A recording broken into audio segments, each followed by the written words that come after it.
So this our new location. I like this little area over here. It's ducked off. See my cat Patience being a guard dog, holding the fork down.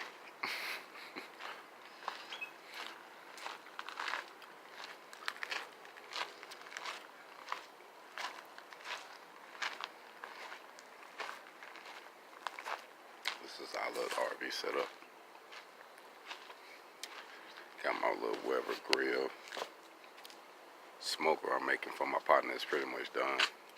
I just been waiting on to paint it and put my gauge inside of it so you can actually cook with it, but it's ready though. But yeah, I like the setup, man.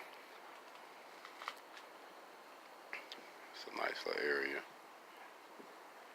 low key, you know what I mean? So I'm always enjoying the RV life, enjoying life, period. You only got one, so you might as well live it. But I most definitely wish I'd have been doing the RV life though. I like it, I enjoy it. I enjoy it a lot. Hog on.